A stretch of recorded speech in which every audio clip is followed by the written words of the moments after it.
death is not an evil. What is it then? The one law making has that is free of all discrimination. Seneca.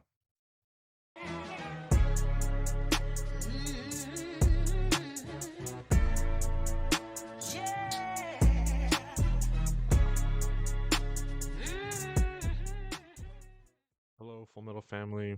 Welcome back to another episode of the Full Metal Cast. I am your host, Moores Walker. And if I look a little tired, it is because I am actually tired, but also the light coming in isn't doing any favor with the shadows. But I'm exhausted as I returned yesterday from a little trip to Texas, where I was lucky enough and fortunate enough to shoot with the Orion training group. And some other people who paid to attend the class. I did pay to attend the class. I didn't want to make that sound as though they flew me out and set me up for free. I spent my own money to go down there to take this class completely on my own intuition. It was something that I really wanted to do. I wanted to take a class. I wanted to further develop my shooting abilities and to really push myself and compete. Maybe not compete, but to be around very highly skilled individuals just to push myself and, to work just to be better, to get humbled and get embarrassed, because that's how we learn.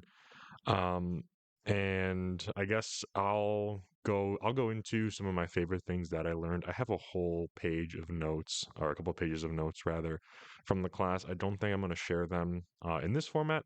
I may throw them up at some point, but I do have a group chat of fellows, in my state around me that I will be sharing that with, just because that's sort of the community that I'm a part of, that I'm trying to build here. But I will share one or two very interesting things, that I did pick up. And then who knows, maybe I'll end up dropping my notes after the episode once I make up my mind and once I catch up on some sleep. But the class took place October 7th, just outside of like Houston, Texas, I would say, towards like the middle of the state. Um, I was supposed to get there before like 10 p.m. on Friday. Wanted to get there, check into my Airbnb, get plenty of sleep, get some groceries, make some food for the long day ahead of me. However, a goose decided to fly through the engine of the aircraft. I was supposed to fly to Chicago to get a connecting flight. Um, and what was actually really crazy was that they allowed everyone to board the plane. And once everyone was seated, and by the way, we were already 45 minutes late for taking off. Once everyone was seated on the plane, ready to go to Chicago, one of the flight attendants came over, the PA, and said, "Hey, we need everyone to unboard or, get off the aircraft." And didn't provide any reason why. And everyone sort of looked around and went like, "This is a joke, like, haha, really funny." Nobody moved. And the pilot actually came on. The pilot said, "Hey guys, we had a bird strike last flight. One of the engineers or whoever it was didn't read like the after flight report correctly. The bird actually went fully through the engine, and so the cowl has to be removed from the engine, and the engine had to be inspected." So everyone got pulled off the plane. Got called up to the counter by city you were trying to fly into if you're going to miss your connecting flight. I, of course, did miss my connecting flight, and the only way I could get into Houston was to fly into a different airport in Houston.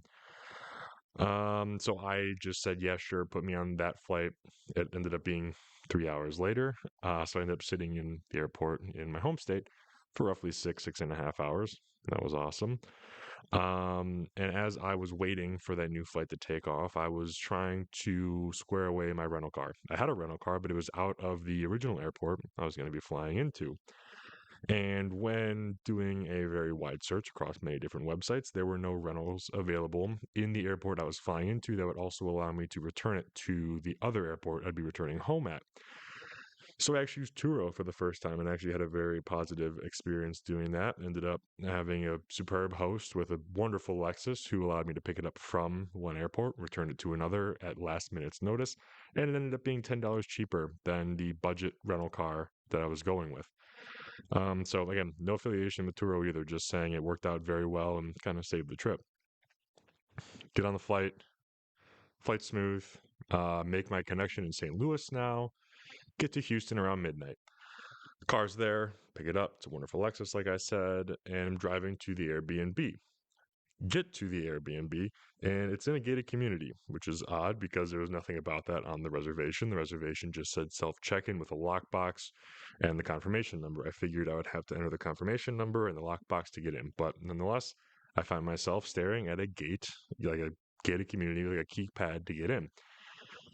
Not getting in, I don't know, no code's working. Eventually, the gate ends up opening because another resident of that community was, I believe, leaving. So I just drove right in, parked, walked all the way around trying to find the actual unit I'd be staying in, found it, and there was no like lockbox, there was no keypad, there was no doormat, even welcome mat with a key under it, and the unit was locked. And I guess rewind a little bit. As soon as I found out my flight was delayed, I messaged the host saying, "Hey, I'm gonna be there past midnight.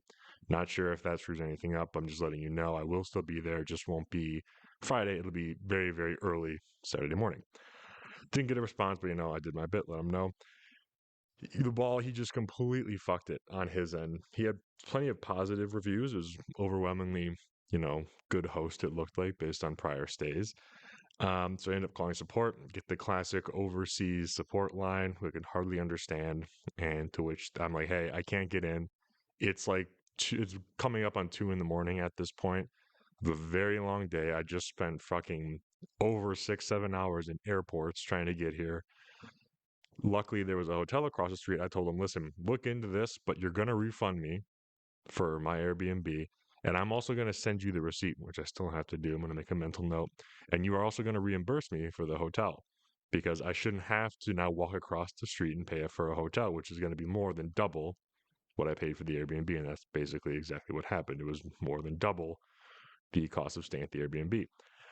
Wonderful hotel. Got super lucky. Is right across the street from where I was supposed to be staying, so I didn't have to go very far at all. So I get there, sleep all of 3 hours, wake up first thing, and hit the road to get to the range. And that was all the worst part of my trip right there. After that, everything was great.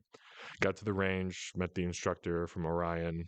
The range itself was super cool. It seemed to be like a facility off of like a somewhat of like a not really a highway, but it was more of like a I don't want to say it's a country road. It's a pretty popular road, but it led people to sort of just these stalls, if you will, or just areas outside of like the main city in a more rural area. And each stall, if you will, or each sort of plot of land had its own thing going on. This one in particular was a like entire facility that allowed groups like Orion and other groups to come in and facilitate trainings and charge people to do trainings there. So I had to pay like a $20 range fee on top of the fee I had to pay for the course, but it was very, very cool. We had the largest range, it was a large flat range right behind the main building that goes out to 100 yards. But met the instructor, very nice guy. Met everyone I was with, very cool dudes. Very solid mix. It seemed like most of them were actually civilians, which was very cool to see. I know we had one vet, and I think we had one current law enforcement member. I think it was a canine guy. But for the most part, it was all civilians. And so we started off zeroing rifles. That didn't take too long. Everyone showed up with a fairly zeroed rifle. Shout out to the dudes in Michigan here who met me out at the range when we got together in the group chat and helped me dial my rifle into 50 yards. And then from there, we simply worked on the class is broken up into three different like segments, if you will. And it went all day from like 8:30 in the morning till like 6:30 at night.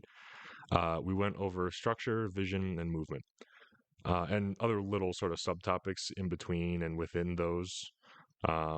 But really focused on engaging targets within 10 yards, 15, 25, 50, and 100, and how your zero, or how you have to think about your zero within each of those engagement points. And as we're going over structure, vision, and movement, and then sort of implementing all of them, together in different drills throughout the day.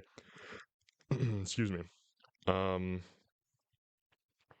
Trying to think what I want to share, what I don't want to share. Really, I also don't have my thoughts completely cleaned up in my notes. It's all really chicken scratch in front of me here. Um, I will say that I was very much impressed with the with the level of autism that was present. The builds, the kits that people were running, whether it be just their rifle, whether it be their belt, their chest rig setup, whatever it was. It was very impressive. It was very, very cool to see the number of civilians who showed up who take their Second Amendment, rights very, very seriously, and are willing to spend the time and the money to develop and grow and build what they've built. That being said, I brought my painted rifle, the one I showed how to paint. It's just a Smith & Wesson MMP2. Well, I guess you could say it used to be. Everything on it's been changed. The barrel, the handguard. It's really just the lower and the toaster, sort of upper receiver, if you will, left on it. And was just running an LPVO, a vertical foregrip, and just a white light on it. I will say mine was one of the more basic builds there, but that's because I was checking it. I was flying out of state. I knew it was going to get beat up. I didn't care about beating that rifle up. And I was also very curious to see how running an LPVO in that environment would be. Most people were running red dots. There was only 2 other folks out of the 12 that were there, including myself, running LPVOs. So thought that was very interesting. I was a little hesitant to see because we did most of the engagements within 25 yards, 25, yeah, and in. So as we got going, I was getting a little, concerned about how this might work with an LPVO, but nonetheless, it was a good experience. And I will say that I was very happy with the way I performed. I wasn't the best by any means. I didn't suck though, either, and I learned a ton. And as probably reached the halfway point in the day, the LPVO really wasn't a hindrance, for me at least, in regards to how I performed, comparing myself to others in the group. I didn't feel as though I was struggling to keep up or I was, far behind getting the first shots off or staying on target with an LPVO. And I'm very comfortable now using that, within 25 yards for engagements. Now I'm very confident in that. And I really do almost prefer that, I think, in certain ways. And I might go over that a little bit as well. One of the coolest aspects, though, and I think the thing I will share, of the class that we spent a lot of time on reinforcing was structure and grip. And for me, that was very interesting because I dry fire a lot with my handgun in my apartment. It's a very small apartment. So the handgun it's more intuitive environment for dry fire training. I also do more dry fire training with my handgun because I have seen and I am very much aware of how very minute muscle movements in your hands, in your grip, will massively or widely throw off your point of aim and your point of impact. Being a LARPer who shoots at trash, I've never seen the similar impacts, if you will, with a rifle system. Still able to shoot steel, still able to land on my paper targets up to 100 yards. Haven't had an issue. But when you throw in predictive shooting, in this case, it was like rapid doubles, as well as reloads and moving and all of that, that all fell apart very, very quickly, and it became very, very apparent that the stance, the structure, the grip of a rifle is just as important as a pistol, especially as you start to move back from 10, 15, 25 yards. The deviations grow larger the more out of line all of that is. So for example, I said I was running a vertical foregrip. I started with a vertical foregrip on that rifle. And actually, I wanted to touch on this too before the episode ended, but maybe I'll allude to it now. I just built the JAKL from Palmetto State Armory just for funsies. I got the lower when I was building a dagger, just another fun gun to run. Lower came free with it, or it was like a $99 deal. Got a dagger lower and a standard AR lower. Bought the F5 stock adapter on Gunbroker, and then waited for the uppers to go on sale on Palmetto. I wanted FDE. I know the lower came black. It is what it is. I'm probably going to paint anything anyways, because it didn't run me too much, honestly, all in all. I'll get into this gun in a bit, but what I want to talk about with the class here, about my vertical foregrip, I had a 50-yard zero. So the way it was described to me by the instructor was that when shooting at 10 yards with an LPVO, your point of aim and your point of impact are going to be like making the rock on sign. So if I am aiming using my index finger, center of mass, whatever I'm focusing on the target, my point of impact is going to be that distance, essentially, roughly, with an LPVO. With a riser, he used like the hang loose sign and then point the thumb. If you're using red dot and riser, LPVO, red dot and riser, point of aim, point of impact. So within 10 yards with the 50-yard zero, that was sort of the law or the cheat sheet in your head to keep in mind when you are squeezing the trigger, target acquisition, and whatnot. When you, I don't want to go too much into structure and stance here and really nerd out, but when you begin to mess or deviate from how you should be holding your rifle, when you begin to chicken wing your elbows out, you can obviously pull the rifle, you can obviously jerk it up and down, but if you begin to rotate the rifle a little bit by a chicken wing, whether it be with your right arm, you can see how that mag starts going up. Your point of aim and point of impact begin to do this as well. And you'll see it on paper as you shoot throughout the day. What I was seeing was this sort of upwards and to the left. It's my left, but for you guys now, upwards and to the left sort of grouping happening with all of my follow-up shots. And I was also starting to get a little fatigued as I was holding the gun. I noticed a lot of I'm over exaggerating now, a lot of reticle sway up and down, sort of all around. And again, I was using a 16-inch rifle, mainly because I didn't want to deal with whatever the fuck's going on with braces. I know I am an FPC member, but again, I took my starter rifle, the one I painted. I don't mind getting beaten up. It particularly light setup, honestly. But found myself, 3 hours in, getting a little fatigued, trying to hold on target, a lot of sway. And I was starting to get frustrated because, again, I'm seeing all this sort of dancing around where I wanted to aim. And eventually the instructor said, hey, I want to talk about weapon setup. Can I use your rifle as an example? So, of course, I handed it to him. And in front of the class, he clears it, and I'm going to shit on myself a little bit here. Again, that Smith & Wesson M&P was my starter rifle. I painted it, but yes, it does have a red charging handle, to which he said gay, and I own that. I'll take that. But also he said, because he used to serve on the police force, that red charging handles were a very common trend on crime scenes. So congrats if you are like me and you built your starter rifle, or maybe you're still building rifles with a red charging handle. We're both gay criminals. Congrats. But anyways, he said, I'm going to tell you something about vertical foregrips. And he said, it might make a lot of you want to pull them off of your rifles and throw them away. Others, you might not agree with me. That's totally fine. Do whatever works for you, but don't be afraid to try something and change it up and push yourself. And, if you don't like it, you can always go back. What he was saying, though, and I'm going to use this, I'm going to actually remove this because as I've been dry firing with this, I've noticed the exact same habit I've sort of been exhibiting with a vertical foregrip. I'm not gripping it like this, obviously. I'm somebody who sort of uses it, like imagining this is the vertical foregrip. I would grab it just like this. I'd get like a C-clamp on the gun with, a couple, 2-3 fingers around the actual grip, pulling the gun into my chest. And I feel like that was really a good way to support the rifle. However, he said, it's our tendency as dudes, and pretend this is shouldered for a second here. I'll shrink this up. As guys, obviously it's vertical foregrip. You want to jerk it, he said, don't be gay. But as guys, when we grab these grips, especially when we're using an angled grip or a vertical grip like this, when we squeeze and pull it into our chest, I don't know if you can see it, it's not very pronounced in the camera angle. The gun is clear, by the way. This is an empty mag. Bolt carrier stayed open. Empty mag.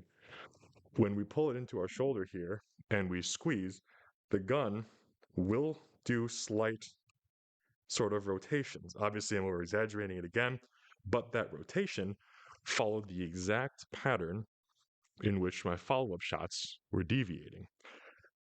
And he also said, thanks to our predecessors in the industry who said we really need these long, far out, sort of like C-clamp grips. He over-exaggerated, but like the super far out grip to support the end of the barrel. That's not right. You don't want to have your vertical foregrip or your grip as far out towards the end of the rifle as you can. You want it somewhat comfortable so that you can keep both elbows pointed to the ground like magnets, he said, to mitigate that recoil and keep the target or the reticle on target. So my problem was I had the vertical foregrip. I was gripping it too hard. It was rotating and it was too far out, which contributed to my shoulder fatigue. Removed it, moved my grip maybe 2 inches backwards, and immediately everything lined up. I'm not saying that was the silver bullet that made me a better shooter during the day. It was just one thing in conjunction with everything else we were learning and implementing that made me just that much better. And I never had an issue with shoulder fatigue for the rest, 6, 7 hours that we were out there. So that was very, very cool. Tism break to talk about my first piston gun, though. The JAKL. I have shot this once just to get it zeroed in at my DNR range here. It is still very new, like I said. I would like this, I think, to be my night vision gun. That's why I have my shitty little Hollow Sun laser illuminator.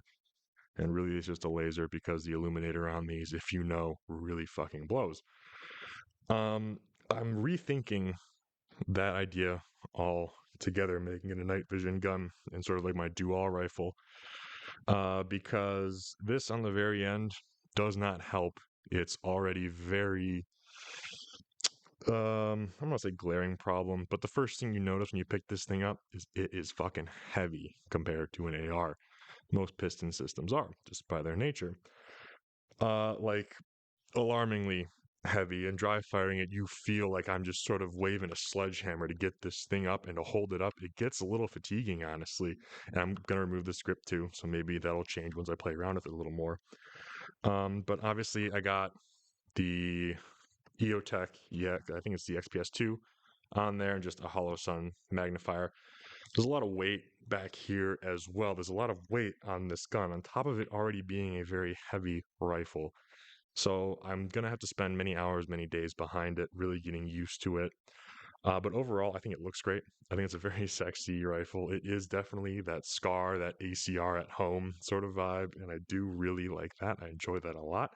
The F5 stock is absolutely the way to go, in my opinion. There are skeleton sort of stocks that do look kind of cool, make it look a little bit like the SIG version of this. I do like the adjustable gas block being right there. You can actually actuate it with your fingers. You don't really need a tool. And I got a Silencer Co. Flash hider adapter on there as well for my suppressor once the ATF decides to do their job. I actually heard from one of the guys at the class that the FBI has been putting holds on Form 1, Form 4 applications. He said that after he reached out, within 2 days, his form was basically approved or accepted. I've been waiting for almost a year. I ordered my suppressor on Cyber Monday from, who was it? I think Capital Armory. They even do the whole electronic filing thing. Everything's been submitted, and we're just waiting for the ATF to do their job, essentially, according to the status updates on their website. So I'm going to email the FBI, see what shakes down, because according to them, I should have had mine long ago. And maybe the FBI is holding on to mine because they think I am a criminal. So we'll do that. But again, just my thoughts on this. I will say, I don't know if it's just a piston gun characteristic as well. When shooting this, I noticed that the recoil pattern, it feels very much different from the standard AR. Standard AR doesn't have much vertical rise. It's mostly just a little kick. Again, I think the way the instructor described 5.56, 2.23 pattern rifles at the class was it's just 22 LR with a BBL. And I do like that, actually. It's a very mild sort of like kickback with, the standard 5.56. This is in 5.56, by the way. This isn't 300 black. I would love to build and shoot a silenced 300 black, sort of real short barrel guy. I think that'd be really fun, really cool, but this just seemed a little more practical for just the way I saw myself using it. I noticed the recoil pattern, instead of just being a little bump back, it had a tendency to rise more so than kick back. And maybe that is just a function of the way the piston mechanism works. Again, this is my very first piston gun, so I am very new to this scene. But I do like it, like the way it looks. I'm going to continue shooting it. And if I don't like the way it weighs, I'll take some stuff off and or maybe sell it. We'll see. But wanted to share my thoughts on that.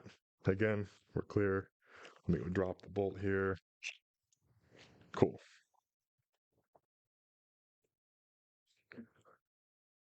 Back to the class. So vertical foregrips. Took it off. Much better. I'm probably never going to use a vertical foregrip. Again, and that sort of chicken winging elbow thing I'm describing, this obviously we're not clearing houses. We were not going over any sort of CQB stuff. This was just on a range. So obviously you may have to get an elbow up. You may have to change the general structure and grip that we learned in this class for different scenarios, like many things, never and always rarely apply. So I thought that was very interesting. It was very cool. And the other thing, which was mind-boggling to a lot of folks there, was the instructor taught the whole class and he demoed all the drills, um, performing much better than any of us did all day, with his optic taped over the entire time. And he did that to prove his point about vision, seeing not focusing on the glass on your reticle, but focusing on your target through the reticle and keeping both eyes open. And he obviously demonstrated that expertly with just black duct tape over his glass all day. So that was very interesting, very cool. I probably will go into it a little more at some point once I do organize my thoughts around it. I'm hesitant because I didn't start this to teach or educate people. I don't come from a law enforcement and military background, like I said. And I don't think that makes you useless. I don't think that devalues your experience or your knowledge or whatever it may be. I think people will have opinions about that. Obviously, I'm not really afraid of that, but I don't want to. I don't want to steer people down the wrong way, and I certainly do not want to make myself come across as, an expert in any of this stuff. I'm simply a person who took the class, who took notes to help sort of form my own at-home training regimen. But I will find a way, hopefully, to share that with that little disclaimer. I'm not telling you what you should do. I'm simply sharing my takeaways and my perspective from this class, should I drop the notes. Happy to answer any questions, though, about it. I will say it is worth every penny. I know stuff like this is expensive, especially if you have to travel out of state. Luckily, they are coming to my state, though, next year. And it's going to be I think it's a small unit CQB class. And we'll see what happens now with the ATF no longer permitting our friends, UTM, from sending their training rounds to normal civilians. They can only go to law enforcement. It'll be interesting because I think it was supposed to be force on force. I could be wrong. More to come on that. That's super gay, by the way. But definitely, if you have the opportunity, take a course, take a class, do more than just static line shooting at trash by yourself or with, even some friends. Move, focus on the fundamentals, focus on being better. And if you are hitting, consistently A zones, this is from the instructor, not me. He says you're not learning, you're not getting better. You're just wasting your time and you're wasting your ammo. You should be pushing yourself and your ability to the point where you are breaking down, whether you're breaking down on your vision, whether you're breaking down on your structure, or whether your movement is failing, causing your shots to go outside of the A zone or be inconsistent. That's a good sign. That means you are sort of at the threshold of your ability and pushing towards, that next inch, whatever that margin is to make you that much better. Keep doing that. And also self-diagnose. That was a big thing as well. We did this whole class. We maybe shot steel for a couple drills just for fun. Steel lies, he said. Resist the urge to shoot steel. It looks cool. It sounds cool. All the cool guys do it.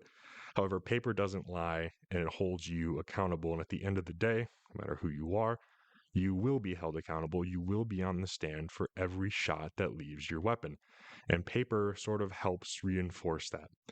So after every rep, after every drill, we all went down range. We all self-diagnosed. We all talked through what happened based on, what you felt shooting and the results on the paper. What happened that caused that shot to deviate, and what do you need to do next time when you go back to the line to shoot? And that was very useful. That was very helpful. That's how I started. That's how I noticed that pattern where I had my rifle tilted or I was chicken winging it or gripping that grip too hard or throwing it off. That really helps as well as everyone goes home to either dry fire with a mantis, to, actually shoot at their range again. Very just invaluable sort of skills that we picked up and thought processes that can be applied to everyday stuff. So definitely, if you have the means to do so, take one of their classes. I can only highly recommend it. Again, I am by no means paid by them. I am not affiliated with them. I'm simply a civilian who paid to take the class and flew out to Texas to do so. And I will be taking their class whenever they come here because they're great guys. I took a bunch away, and while I do believe CQB is above or beyond my skill level as it currently stands, I do think CQB solo duo is most likely the use case scenario that you're going to find yourself in as a civilian. Home break-ins, you come home, you see your door kicked open. I think having a base knowledge of that would be very important. I am not going to become a CQB expert. It is not going to be the primary path focused on. I'm not going to fully spec out my character to be a CQB expert. I'm not going to be one of the Rainbow Six guys. That's just not, what I see myself doing. I have much more to learn as far as Carbine performance, which is what the class was, and really installing and ingraining solid habits and good um, solid habits, and keeping in mind the tenets that we learned in that class consistently, so that every time I pick it up, it's just instinct, it's clockwork. I go right back to all of the structure, vision, and movement principles we learned automatically. So that's what I need to focus on. And there's other things I want to focus on too, outside of just shooting in general, because again, you can be great with a gun, but can you purify water? Can you make a fire? Can you source food? All of that thing, all those things have to sort of come together. And I do lack in all of those areas as well. My TISM just draws me to guns, so I acknowledge all of that. Let's see. What else? What else? I don't really think there's much to cover or that I'd like to cover right now with the class. I know this episode is coming out later than Sunday. Obviously, my lack of sleep and what happened in my travels was a nightmare. Oh, Southwest, again, not affiliated with Southwest here. I flew Southwest, checked the gun, no issues at all. Flew with empty mags, obviously, in my case. Had all of my rounds in their original, box packaging. I had 20 round boxes. Course called for 500. Threw them all securely in almost like a satchel all together.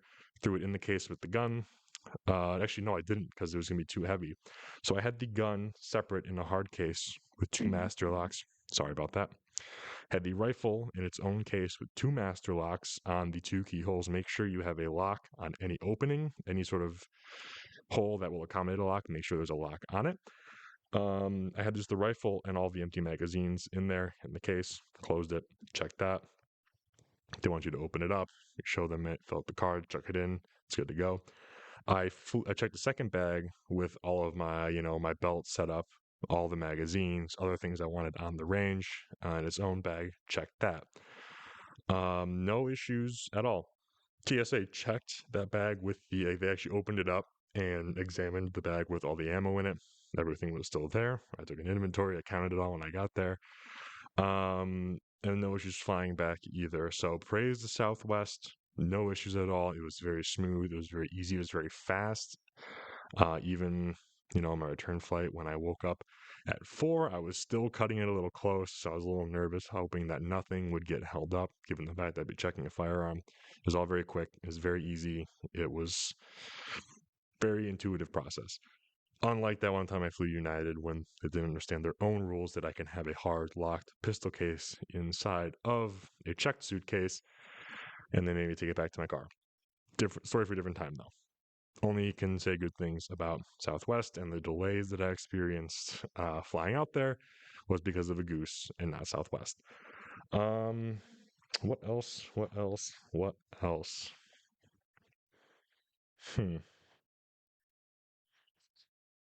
Let me see. Let me see. I feel like I have to say something about this, and I'll probably go into it a little more later as I learn more as things develop here. But as I got there, Friday, or while I was sitting in the airport, news obviously broke of Israel declaring the state of war.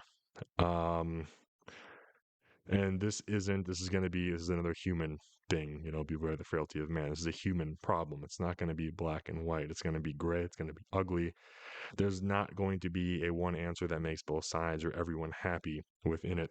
Middle Eastern conflict is something that's always existed and always will exist. There has just been too much generational bloodshed with those parties involved simply existing too close to each other.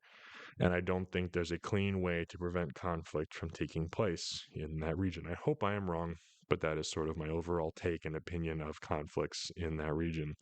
What people should be aware of, I'm going to say, or conscientious of, is all this begging for support of Israel of any sort of opinion about sending support or getting involved over there, because it is no different than the whole prayers, support, fight for Ukraine thing that happened. I understand Israel's an ally. We basically stand up their entire defense, or have stood up their entire defense. I know we sent a lot of the equipment to Ukraine. Maybe that's why we sent a battleship or two over there already. So maybe this is already too late for what I'm about to say. But it is not in everyone's best interest, or our interest specifically, to be getting involved in wars that we have no skin in the game with. We see more money and more support going to these countries, going to these battlefields, when we are neglecting, or our representatives rather, are neglecting their duties or their alliance, their allegiance to their voters, to the civilians who, either by choice or by force, have to be subject to their law. We are being neglected as they go after incentives for sending money across seas to these countries for these conflicts that we are not directly involved in. And we've seen the absolute hypocrisy and just the ludicrousy in the Ukraine conflict with that, and how absolutely stupid our involvement and how much money we've sent over there has been. I fear that it is going to be no different with this Israel conflict. And given the general state of the world, and especially the two conflicts at hand, how charged and how high profile they are, I fear that our involvement will only turn up the volume and the heat, threatening a further sort of expansion, or, widening of the sort of scope of the war. I'm not saying a war is going to break out here, but I do fear people getting thrown into it, or negatively impacted because of our country's involvement or escalation of said conflict. That being said, I do believe Israel has the means and will utilize them to glass, Hamas, if you will. And I know it's not just Hamas. I've heard Hezbollah and Hamas have been backed by the Iranian government, I think I've heard, which makes sense. I mean, if their parliament can come together and chant death to America, why not fund the two terrorist organizations in the group with the very money that we sent them for humanitarian purposes? Because, as we all know, Iran has always been begging for money to put to use for gender studies and women learning how to drive and same-sex marriages and all that. So, of course, they would probably use all of that money, as our president and vice president intended, and not to funnel it to the two most prominent terrorist organizations in the region to attack our largest ally over there. I won't speak any more on that. Oh, and where did they get M4s?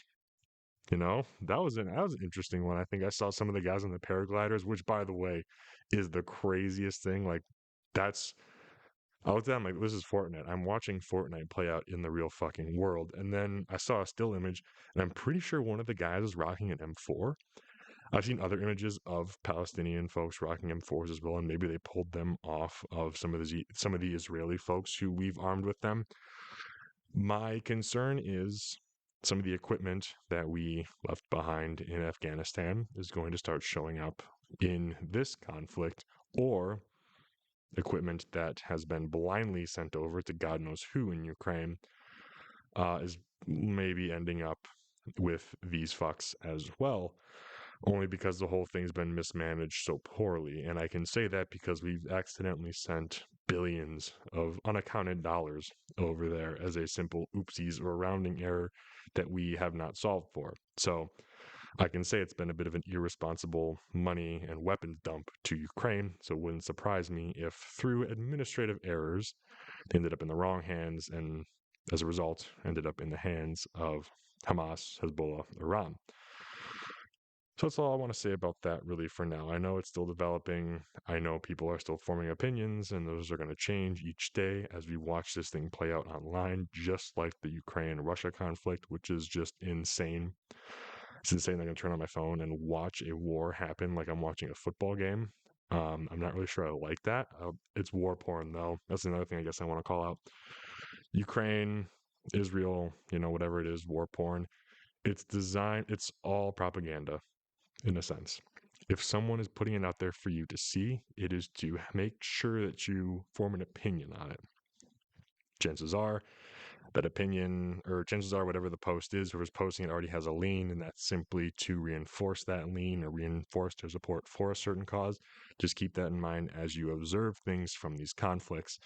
It's war porn, it's likely propaganda. So don't get too fired up about it. Obviously, it's hard to look away. Sometimes it is informative. We do see very interesting things from these videos, such as the use of drones or paragliders. But don't get too sucked in to it. If you are going to get fired up about it, if you are going to let those images, let those videos sort of push you or drive you to do something, make sure it's positive for you. Make sure it's driving you to be stronger, have better cardio, lift heavier things, or to shoot better, to train more with your community, to build your community, whatever it is. Don't let that stuff just fire you up emotionally and yelling into the void. That does nothing.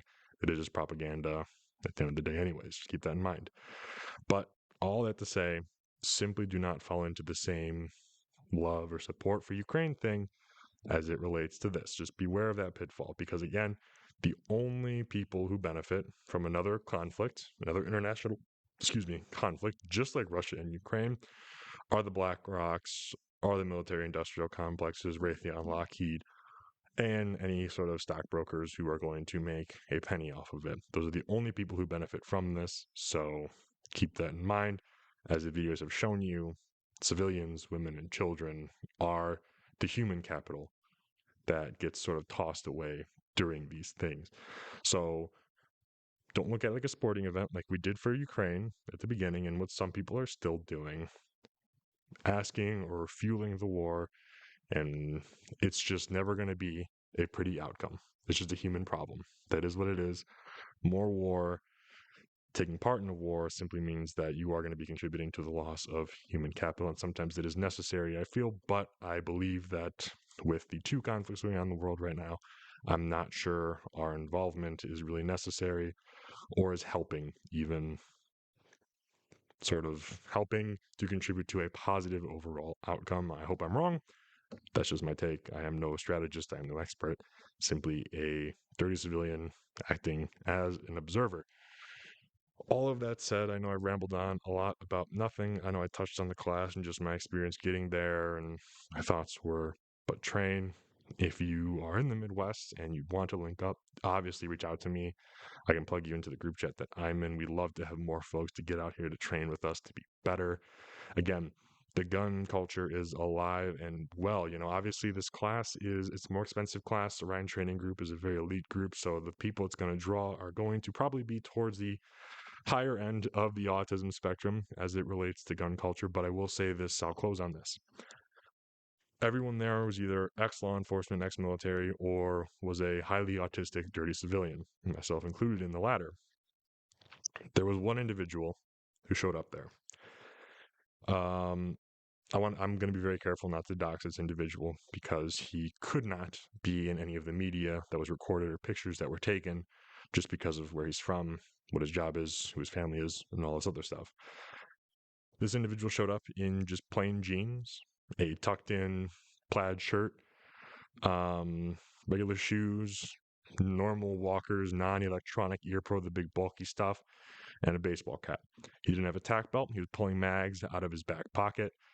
And was rocking, your standard black rifle with like a Bushnell red dot. Clearly not as autistic as the rest of us. It seemed as though he may be just dipping his toes into the world. And yes, he hadn't shot as much as the rest of us did. However, nonetheless, everyone welcomed him in. Everyone was very accommodating for him. I, in particular, felt very bad because that 16-inch that I brought has a brake on it. Granted, that Vega brake it's got to be one of my favorite muzzle devices because it is not a very aggressive, it's not a very punchy or painful brake. Yes, it is still a brake, so it's going to suck to stand right next to it, but compared to the other two people who were running brakes there, it was the most mild out of the bunch. Nonetheless, I stood on the very end of the line. We were doing line work, so that I would only piss off one person to my left when shooting it. Unfortunately, it was this individual, the less autistic of the bunch, who lined up right to my left. And then to his left, so he was then sandwiched between me and another individual with an even more aggressive break than I. So as we were drilling, he wasn't even able to do his doubles or get his shots off as everyone else was shooting because he was just being concussed and absolutely shelled by our two breaks. I felt terrible. So that didn't help him on top of him not being as experienced as the rest of us. That being said, as the day went on, this individual was extremely smart, by the way. His background, what he does for work, he was definitely the smartest, definitely the most book smart out of everyone there. You can tell us by the way he talked. He was an incredibly intelligent individual. But at the end of the day, as he listened, as he asked questions, and he asked a lot of questions, and as he implemented the feedback from the instructor, he was moving quicker, he was moving faster, he was moving quicker, he was shooting more accurately. He wasn't the fastest, I'm going to say, but at the end of the day, the very last drill we ran, it was getting dark. We were able to, whoever wanted to could step up and try to run the drill for the fastest time, and the winner would walk away with a Faro Concept sling that was gifted to the instructor for free. I participated. I was so tired from my venture the day before. I completely skipped the target and I was disqualified. The other two gentlemen who went before me shot very quick times, but both with a one mic each, and maybe one with a Charlie. The rest were all alphas. So then, when we thought we were done, the very intelligent individual who hasn't shot as much as the rest of us stepped up and he said, I would like to give it a go. And everyone's cheering for him, everyone's rooting for him, they want him to do well. But I think in the back of everyone's mind, they all thought, okay, well, good for him, but there's just no way. As he got to the line to take his shots, the instructor looked back and said, you know, he only just has to hit all alphas. He doesn't even have to have the fastest time. So long as he hits all alphas, guess who's winning the sling? And sure as shit, the timer went off and he still pushed himself. He didn't take his time and shoot, reactive shots. He still predictive fire doubles on, 1, 2, 3, on all 4 targets, hit all alphas, and he outshot, objectively in that drill, he outshot the rest of us and was the only one out of the 12 people in that class to walk away with that Faro Concept sling. I tell that story because one, everyone accepted him. Nobody shunned him. Nobody looked down on him for his lack of experience or lack of kit or lack of setup. Everyone was rooting for him. Everyone wanted him to succeed. And on top of that, he did succeed. And so that in the context of how serious everyone else took their time, their money to be there, to build their kits, to master their craft, the gun culture, the gun community is alive and well. It's vibrant. It's in a very good place.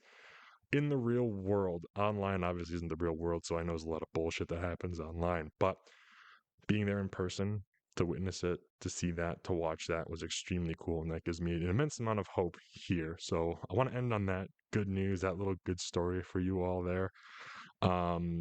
I'm probably going to take a nap here because I'm still very tired. I'm going to try to get this out at some point tonight, though. Look forward to talking next week. I have a very long list of things I want to discuss. I did want to talk about the class, though, as soon as I got back and was able to. Looking for the next episode, though. Should be good. Should be spicy. A lot of thoughts on things happening. But yeah, until then, stay safe and stay metal. Thank you.